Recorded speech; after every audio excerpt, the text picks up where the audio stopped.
Hey, welcome to Off the Vine with Benita and Terricinia. This is Benita. And this is Terricinia. And of course, we have our friend, the Wine Czar, in the house with us. Greetings. Hey, we are so excited to be back. But we're not going to talk you to death because this is our We're Back show. So we're going to get right into it. Wine Czar, what's in the bag? Well, you know I've been traveling, so I just thought I'd bring something back from my travels. And we're going to drink 2 dry Lambruscos. People don't know that Lambrusco is dry in this country. I didn't.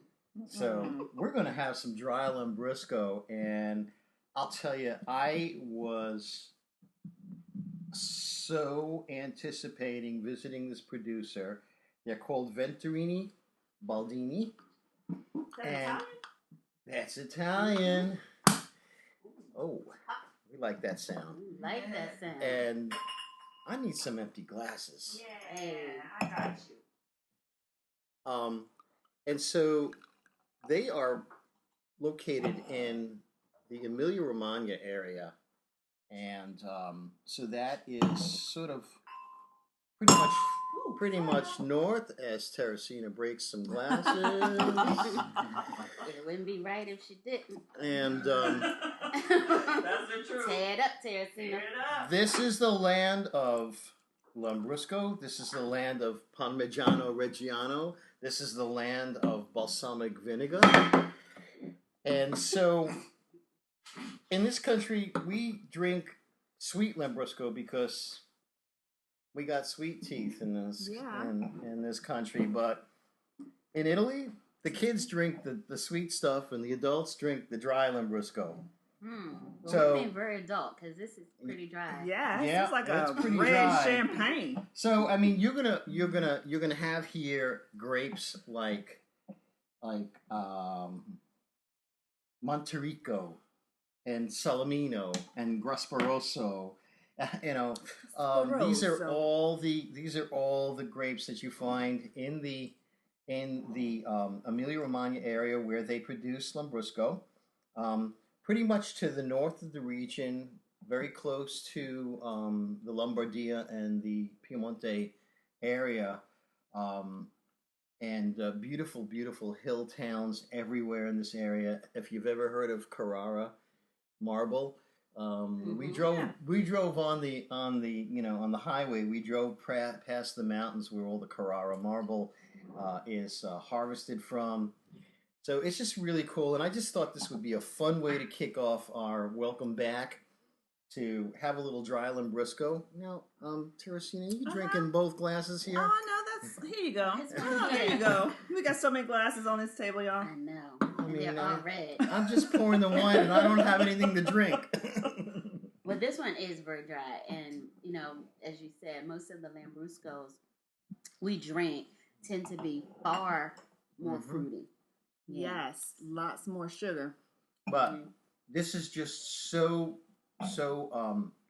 wonderful and produced to go with the cuisine in the area. Think of this with a piece of salty Parmigiano Reggiano with a little bit of balsamic vinegar. So you actually have a little bit sweet from the balsamic, and you have that saltiness from the Parmigiano and Lambrusco. We had dinner at the producer, and every course was paired off with a Lambrusco. Different types, a white, a couple of reds, a rosé. And all called Lambrusco. Yes. So what's the region? Is that? Is Emilia-Romagna. Okay. But I see you are really schooling me today, because like we were talking about, we're used to the sweet Lambruscos. Mm-hmm. Now I can get with this, but when you said it's white too, so they have these white sparklings in the same. That's really awesome. They make white, they make rosé, they make red. Lambrusco comes in many different forms, and we have actually 2 producers that are connected, to each other, and we visited both of them. And what I was so excited about visiting this producer is that they also produce balsamic vinegar. And we're talking about the real stuff. You can't even buy balsamic here like what they produce. And we were brought into what is called an aceteria, so the place where they make aceto meaning vinegar. And we went up into the loft, and in the loft you see barrels laid out from large to small, which is basically called a solera. Mm-hmm. They make sherry from that. They do some kind of ports from that. As it evaporates in the larger barrel, it moves to the next barrel, moves to the next barrel, moves to the next barrel, and they keep filling new into the largest. Honestly, I got chills when I walked into that loft and I saw those barrels and I smelled the smell of that balsamic. Because in that room were 300-year-old barrels that are worth over 40,000 euro a piece. Oh, wow. Exactly. And and you know, that, now that you mentioned balsamic, but even before you did, when I tasted this, I kind of tasted some hints of it. Mm-hmm. You know, because the balsamic is made from the same grapes that they make the Lambruscos. Yeah. Well, you know the saying, what grows together goes together, right? That's what they say. So the are all of the Lambruscos, are they all sparkling? Yeah, slightly sparkling. What would you call a frizzante wine? Yeah. So not full sparkling. A little less of a secondary fermentation than you would have, of course, with a champagne or a spumante wine, and they won't pop as much. So we're gonna taste another one, and this may be a little bit less dry. Ooh, look at the color, though. I know but the colors are just really very rich. Dense, rich colors. Oh, that's so pretty. The color, very inky. Still got those little baby bubbles. Love baby bubbles. This is froth. nice too. We call it the froth. Oh wow! And you taste a tannin in this. Yeah. Yeah, you definitely taste tannin in these wines. I didn't taste it so much in this last one. I still taste that, not as much as the Lambrusco. But this is actually, to me, on the palate, just a hair sweeter. Yeah, it is. But it finishes dry. Yeah. Well, how do they get this really dark color? It's a long maceration during primary fermentation to get this deep color that they're getting from these grapes. Now, I'll tell you a scary thing that I saw in Italy is, a lot of the areas I was in hadn't seen rain for 6 months, and I just heard from some of my Italian friends that they got a little rain just recently, and some places I saw grapes that were already had gone almost through veraison. Veraison is the period of when the grapes turn color. They turn from green to red if they're going to be red grapes, or from green to more of a straw golden color, for white grapes, and they go into this ripening period. There were places where I saw completely ripe clusters, and there were places where I saw immature grapes that hadn't even fully grown that were starting to turn color. My biggest concern there is that, are we going to have like a high alcohol vintage from Italy? Ain't nothing wrong with that. Or, but it's not to their standards. Or are they going to declassify a lot of wine and just make simple table wine? Yes, nothing wrong with table wine. Yeah, some of my favorites. They're just easy drinking and typically real palatable. But this one, compared to, what'd you say the name of this one was, Brian? They're both from Venturini, Baldini. This is called the Rubino del Cero, and this one's called Quaranta meaning 40. Okay. Same grapes or different grapes? Pretty much the same grapes. There are actually a few more grapes in the Quaranta, but all very indigenous only to the area. You won't find them outside of Emilia-Romagna. That's what I like about Italian wines in general, because they'll throw in some obscure grape that you can't pronounce, something you've never heard of, and it's like, wow. Yeah. But you can find them at theroundwineclub.com. Hey, check that. Yeah, I love these. Well, thanks for sharing that. Yeah, the hardest thing is to get people to understand that Lambrusco isn't just dry. Well, that's why we have those classes. Thank you. I was about to say we can do. And the thing is, you got to get out there and you got to taste, and you can't be afraid to learn something new. Exactly. So we're going to take a quick break, and we'll be right back with Off the Vine with Benita and Terricinia. It's an especially stressful time for parents of children with behavioral challenges. Call the Metropolitan Day School. Don't go through another year of failing grades, phone calls from the principal, and frequent suspensions. Call the Metropolitan Day School today. Licensed and accredited. Grades K through 12. 804-321-2595. Financial assistance available. Start the school year off right at the Metropolitan Day School where eagles soar. Call Miss Thomas today at 804-321-2595. I am not looking forward to a repeat of last school year with calls from the principal about Derek skipping and failing classes, starting fights, and getting into trouble. Girl, we went through the same thing with Kevin. But he's at UVA. And on the dean's list, but only because we called AES Innovative Counseling Service. They work a miracle, and their number is easy to remember, 321-2777, which rhymes with heaven. I'll call them now before the problem starts again. AES, opening doors to a brighter future. Tried about everything? They get the picture. Call AES Innovative Counseling Services in the home, school, and community. That's AES, 321-2777. Hey, and we're back with Off the Vine with Benita and Terricinia. Now the Tipsy Sommelier is going to take us on an Audible winery tour. Yay! Yay! Now, just to give you a little backstory. At the Tipsy Sommelier, we do winery tours in 4 different regions. We stay centralized. We deal with the wineries in our local area, which is like Cooper and what's the one in Ashland. So we have some centralized, that you can get through within an hour in every direction, centered around the city of Richmond. We go out east, where we probably hit like Saudi Creek, New Kent Winery, as well as Williamsburg Winery, and they're getting more wineries in that direction too. Our main area is Charlottesville, or around the Blue Ridge Mountains, those types of places where they have so many wineries. It's crazy. But overall, in Virginia, we have over 250 wineries. So today we're just going to spotlight one in particular, and this is one of my favorites. This is on our standard tour.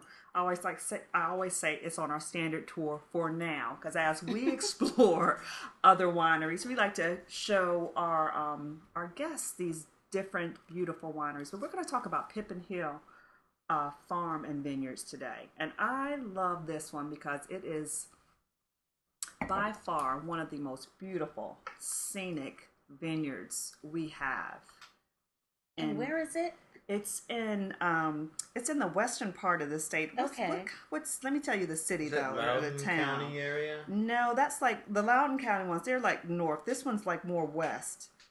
So they are like past Charlottesville? Yeah. Okay. But it's like one of those little, they have so many different little areas.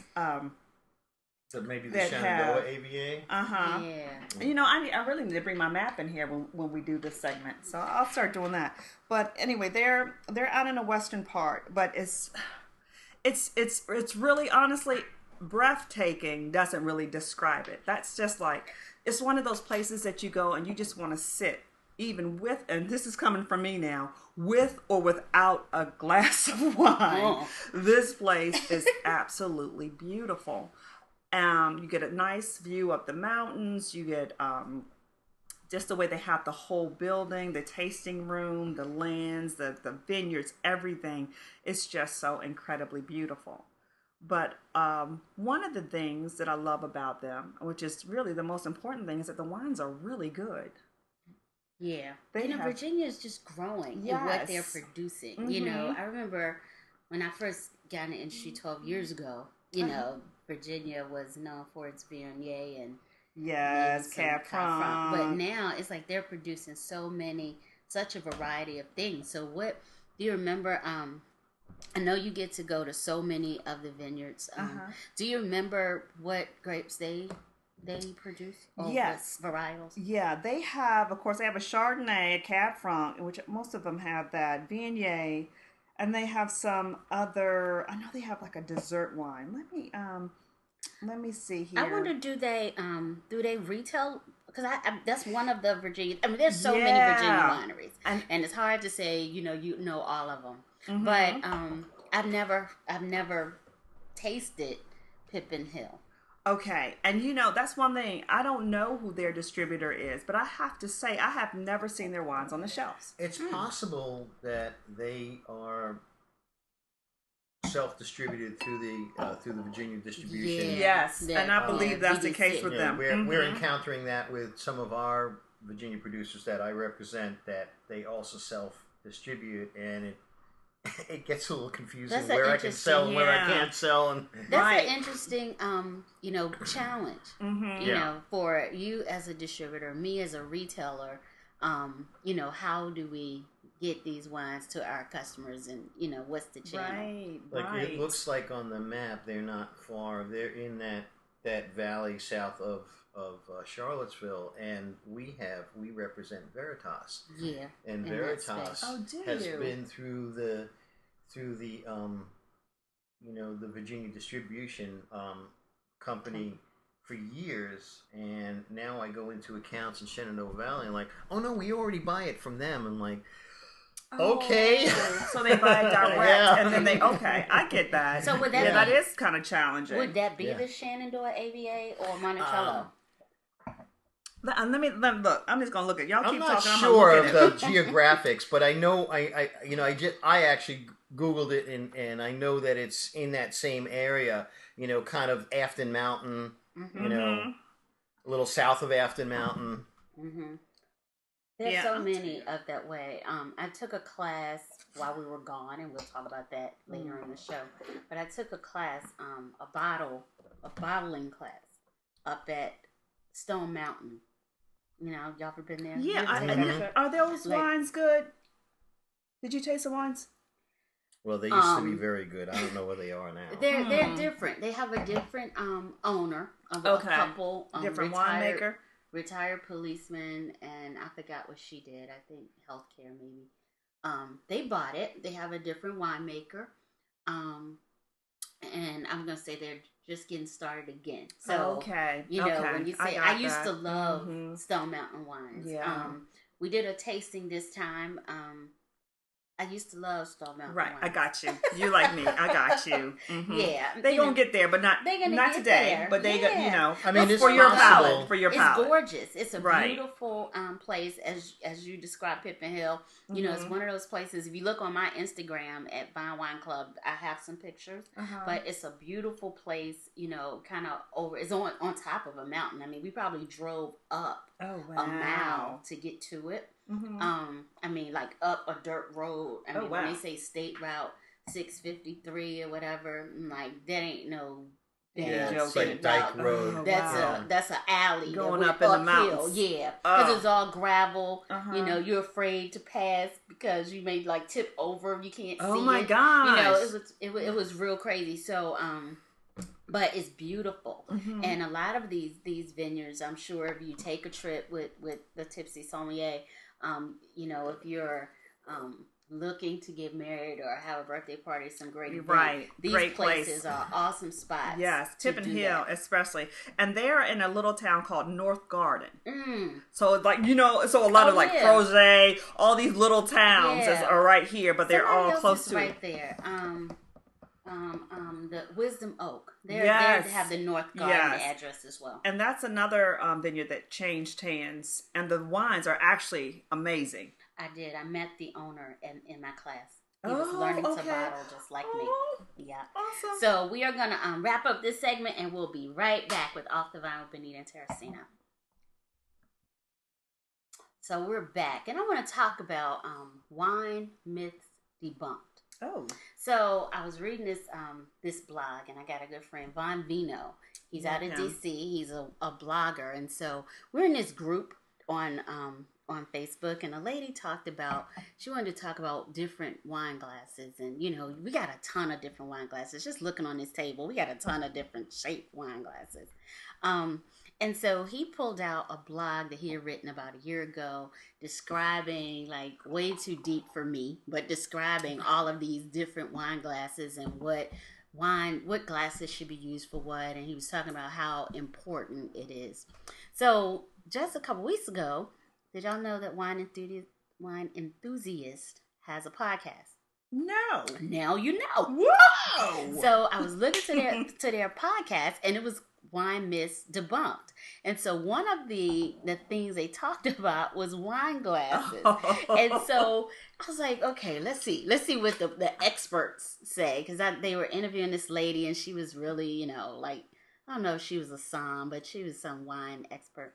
But so she was talking about they are different glasses, and so, and we know that that's true, but we also kind of come back to some comforts that we have. Mm-hmm. So specifically, the interviewer said, well, I know you must use a flute for champagne.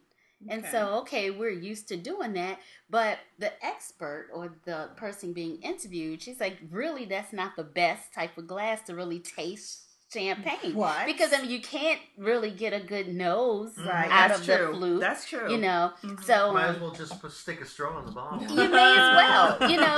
So yes, it's sexy and it's beautiful, and we're doing the Marie Antoinette thing, I guess, since But really, you can't really get a good nose out of it. You can't really swirl it. Get any aeration out of it. So it's like, this is like one of the few people that I've heard actually like publicly say, this is some cute, but this is some BS. Oh my God, that makes me so happy. Because it's true, because you can't, because that's, and I always think, maybe that's why I'm not a big champagne lover or a sparkling lover, because I'm drinking out of a flute. Drinking out of a red cup. I'm going to do that. In the old days, the champagne glass was a little sort of flat, squat goblet. Right.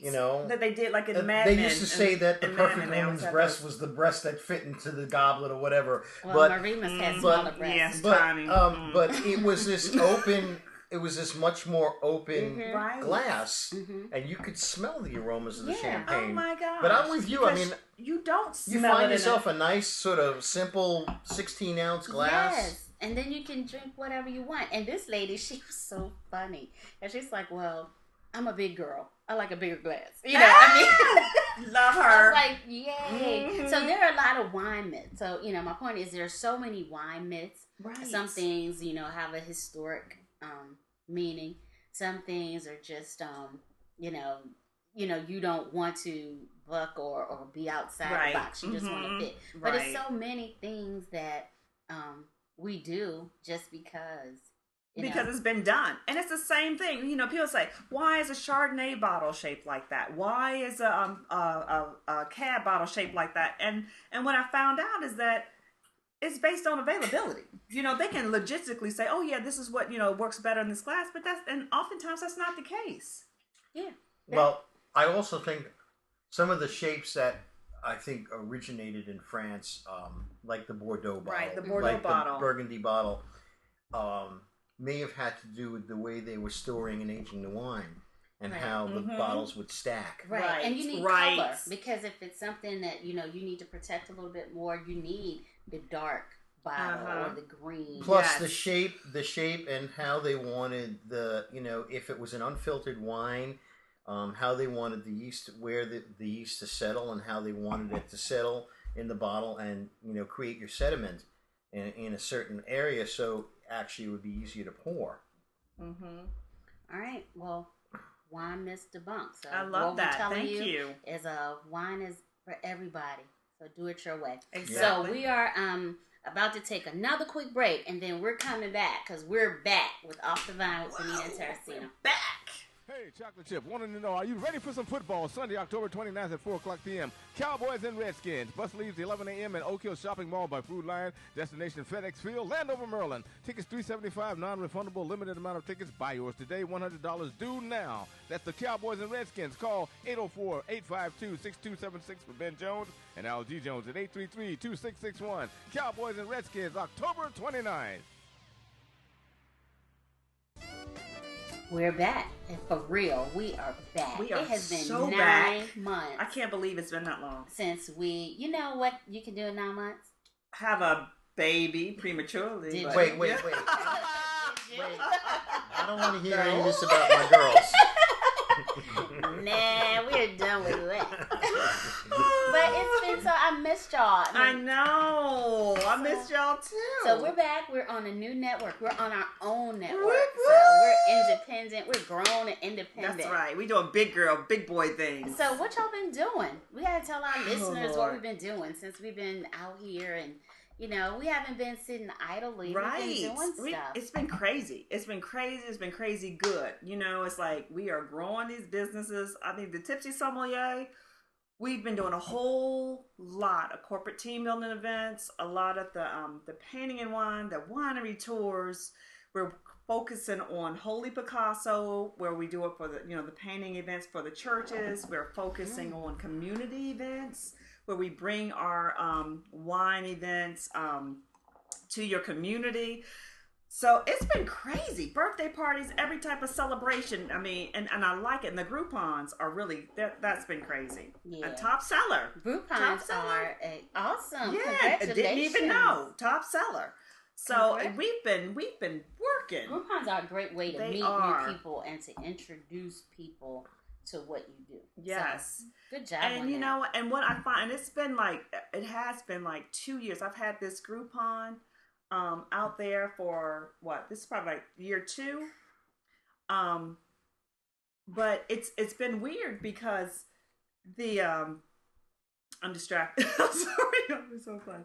It's been weird because these folks are like, finally I'm getting like repeat people from the Groupons. And that's what's funny, is because most of the time people are like, I don't want to, no, I'm not going to use that analogy, but I am going to say that most of the time people buy Groupon, they try you out, they're like, whatever, did that, just trying to do something, save some money. But I have had several people come back a few times to do the different events, and it makes me feel good. So it makes us feel like we're on the right track, we're doing the right things, and just being very customer oriented. How's the transition been for you from being on my side of the fence? Yeah, because really, when we were on the show, last time we were together, you were just about to leave wholesale. Right. That's right. And are you feeling content? Are you feeling that this was the right move for you? It was the best move for me under the circumstances, and I, because you can't do what I do in its full capacity and still be a wine rep. Although, I have to admit, I miss my customers, my wine, when I was around, I miss those customers that I served there. But it's very fulfilling dealing directly with the public, and just, I don't know, I'm just such a people person. I just love the bringing them in, the entertaining them for an hour or two, and then, just going on about my day, just going on to the next one and the next one. It's been great, but it was an interesting transition. But I'm that person. It's like once I stop something, it's done. Yeah. Yeah, I hear you, because for me, the interaction I have with the public is more fun for me than actually going out and getting in my car and visiting clients and selling wine. Right. When I do events, when I do dinners or seminars or whatever it is, my being out with the public, because I'm a people person just like you. Mm-hmm. I think that's something we all have in common. So it's just, I was curious to see how you were, if you were having any withdrawal pains from, surprisingly, no. From that. Mm-mm. Surprisingly, no. Well, I know that being a wine rep takes you places. Where you been? Exactly. I know. Where have you been? God! I want to do what you do. Yeah. No, you don't want to do it. I do, and I will explain that. You don't want to do it. But since we've been together and running live, God, I've been to Austria again. Wow. That's like my second home. Yes. And I'm only about 2.5 weeks removed from coming back from Italy. cramming 10 days of work into a 5-day trip. Yeah, it's okay because it's you're not in here. Italy, It's right? in Italy. You're in Italy. Ain't like you went to Utah. No, I'm heading. on you, Utah folks. Right. No offense. I'm heading to Arizona next month. Actually, it's going to be more of a pleasure trip than a wine trip, but we are visiting producers. Do wine while you're there. Yeah, right. we're gonna party. That's no cool. doubt. And so when you came back from Austria, I know you bought like a souvenir back. You bought Joe Bauer. Yeah, I got to meet him. You got to meet Yeah. Joe. Yeah, and taste wine with the man. Well, himself. I mean, Joe was in with 9 out of our 12 producers for their big U.S. tour. And that was an incredibly fun weekend, hanging out with everybody. We did a big event in D.C., and then we did another one at Trummer's on Main in Clifton. A really phenomenal restaurant, beautiful setting. It's like built into an old house, Okay. that apparently, historically, the route was that every president that took a vacation ran the route and went right past this house and stayed there because it was an old, like, a B&B type, Okay. hotel, I love it. And then I had Joe the next day, and you got to meet Joe in the morning, and then we went off and did an event that evening. But yeah, it's been a whirlwind tour. I'm still doing what I do. I get up every morning, get in my car, and go. And Terricinia, you know the drill.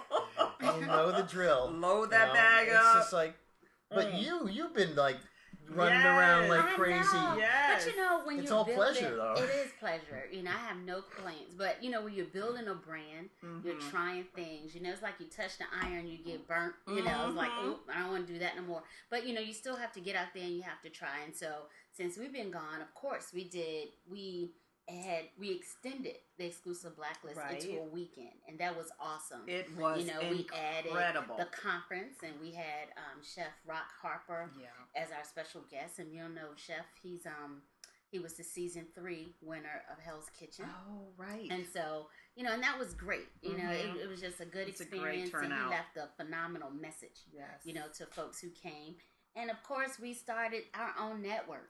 Things happen, and we get knocked down, and we got to figure out a way to get back up. And so we started this network, and right now it's just us. It's lonely up here at the top. Yeah. But we're going to get some folks, who are going to be on our network, and it gives us an opportunity to kind of, build this how we want it to be. It's awesome.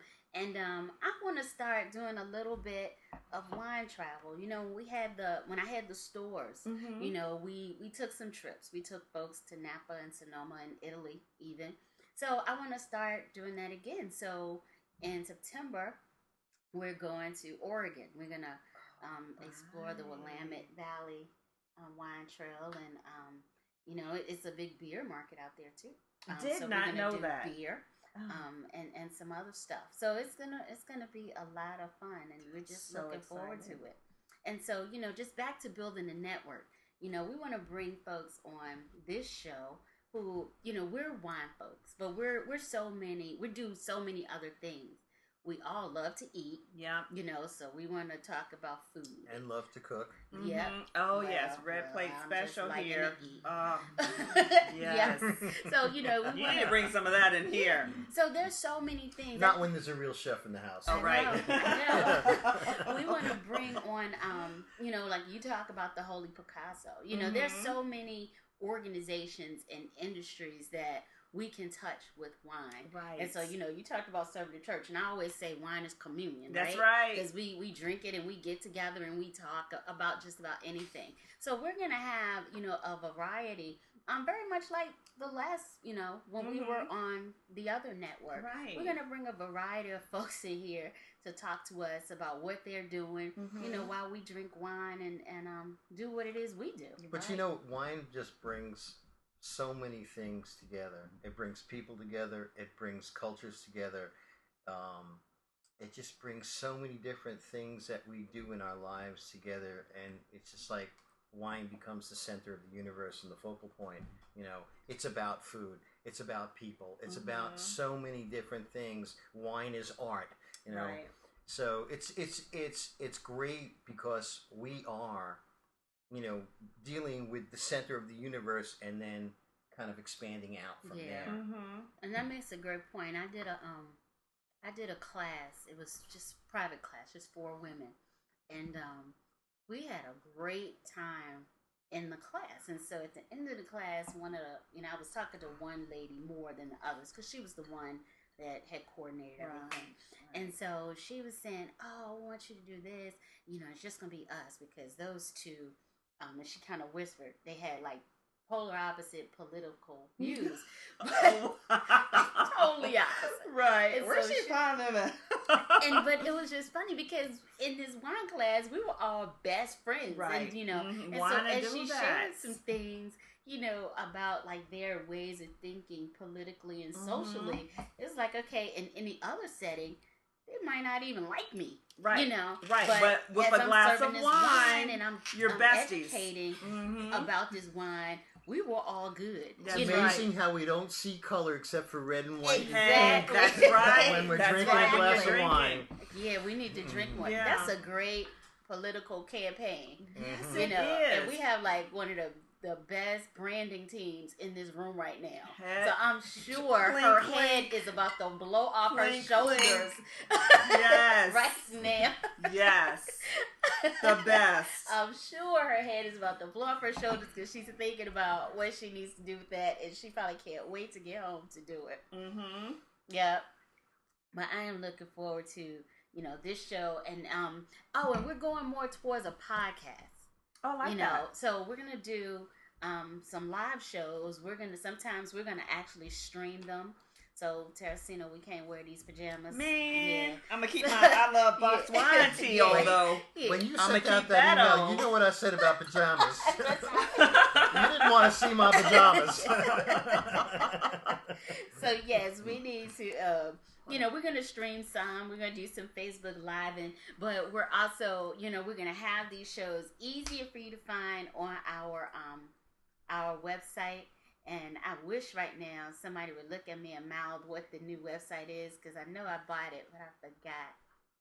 It's going to be on vinewineclub.com. So, hey, can I say also kudos to you for all the hard work? Because yes, I can't remember how many times I would text you and say, "Hey, when are we getting started again? When are we getting started again?"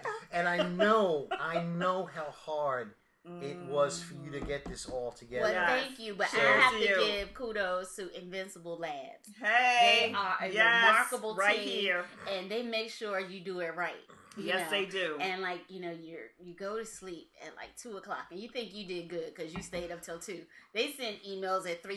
Hey, it's like, look at this. Look at this. Yeah, and like a whole dissertation. You know, so not just a little, you know, 4 or 5 word sentence. They can send a whole dissertation with an attached Google Doc and expect answers by 5.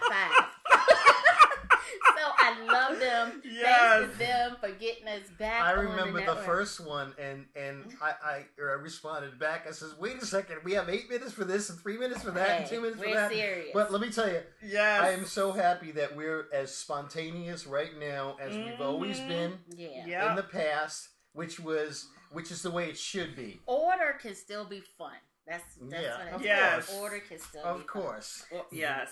So, as I said, thank you so much for tuning in.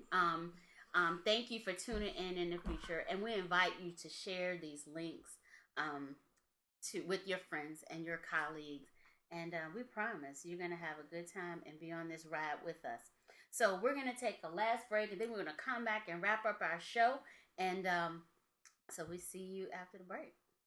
Preston Brown is an energetic, hardworking, no-nonsense businessman. He's earned his way to success through hard work and a little trial and error. Preston Brown's practical experience has helped develop his work ethic attitude into a result-oriented approach to life. Preston Brown is long on ideas, short on excuses. He is unafraid of long odds, unintimidated by obstacles, and undaunted by setbacks. His steady, patient, and determined attitude has enabled him to succeed where many would dare even to attempt. In 2017, no other qualities of leadership are needed more than the kind possessed by Preston Brown. His intuitive abilities to observe, research, and solve a problem is what the 74th District needs more than ever before. His instinct to zero in on the crux of a problem is rare. He does not mull over a matter for weeks, study it to death, and then offer you a confused opinion. He will cut through the red tape. Preston Brown will expose double-talking politicians in a minute. He's not running to advance his own personal agenda, but seeks public office to enhance the benefits and opportunities of the people in the 74th District. Preston Brown is not afraid to speak up against poverty, injustice, joblessness, and the many other problems plaguing our district and our state. Preston Brown is not a part of the political clique, but part of the community he wishes to serve. Preston Brown will fight for our schools, senior citizens, veterans. He will fight for you. Preston Brown will not be controlled by the demands of any political party or the donations from big business. Whether you're a Democrat or a Republican, November 7th, vote for Preston Brown. Paid for and authorized by Brown for the House of Delegates. Hey, we're back with Off the Vine with Benita and Terricinia, and of course our Wine Czar. We are so happy that you joined us this week and listened to our podcast, and we're just excited to be back, and we promise that we have so much more in store for you. So I just want to leave you with this little thought and this idea. Listen, stop saying it's 5 o'clock somewhere. Hello? Everybody who drinks wine, liquor, beer, you should be grown.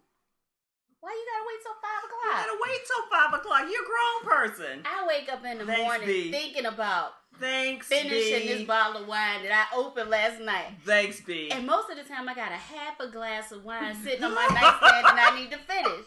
I can't let that sit there until 5 o'clock.